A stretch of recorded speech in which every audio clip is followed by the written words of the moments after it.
का oil and gas prices का जो इम्पैक्ट पड़ना है, ईरान ने उसको एक बार्गेनिंग चिप की तरह कह लीजिए या उसको हॉस्टेज सिचुएशन जैसा कह लीजिए, वो क्रिएट कर दिया है ट्रम्प के लिए। तो ट्रम्प जो अब इतनी सारी और अपनी जो एक्स्ट्रा आर्मी है, अपनी जो नेवल मेरीन्स है, अपने जो सारे वहां के मिलिट्री पर्सनल्स को वो वहां पे मूव कर रहे हैं ईरान पे, तो उनका सीधा टारगेट जो बात हो रही है, देखिए फुल टाइम ग्राउंड इन्वेजन तो वो कर नहीं सकते हैं ईरान में, ईरान की टेरेन को देखते हुए। तो यही बात हो रही है कि बिल्कुल प्रिसीशन अटैक शायद ये आर्मी करेगी, और वो खर्क आइलैंड के ऑयल फील्ड्स कैप्चर करने के लिए, और इधर जो जितने भी एरियाज हैं जहां से स्ट्रेट ऑफ हॉर्मुज बंद हुआ है, उसको खुलवाने के लिए ही बिल्कुल ट्रम्प का इरादा है। अब दर्शकों मैं आपको बताता हूँ, ये स्ट्रेट ऑफ हॉर्मुज से जंग आगे बढ़ गई है, ये पहुंच गई है हॉर्मुज आइलैंड। ये तो आपने देखा, लेकिन अब देखिए ईरान पर अटैक की डोनाल्ड ट्रंप ने वक्त क्यों लिया है? B-52 बॉम्बर्स की तैनाती कर दी। ये वक्त जो डोनाल्ड ट्रंप ले रहे हैं, ये आने वाले समय में दिक्कत पैदा कर सकता है।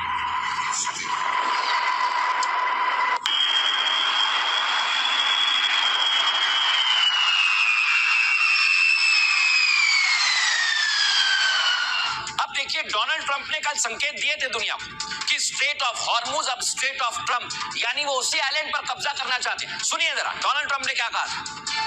We're negotiating now, and it'd be great if we could do something, but they have to open it up. They have to open up the Strait of Trump. Hormuz.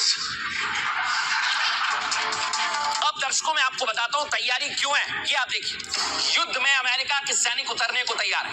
जमीन से, आसमान से, समंदर से, तीनों ओर से डोनाल्ड ट्रंप अटैक करेंगे। जिन जिन लोगों ने अभी तक चैनल को सब्सक्राइब नहीं किया, वो प्लीज़ चैनल को सब्सक्राइब कर दीजिए। चैनल को सब्सक्राइब करना ज़रूरी है।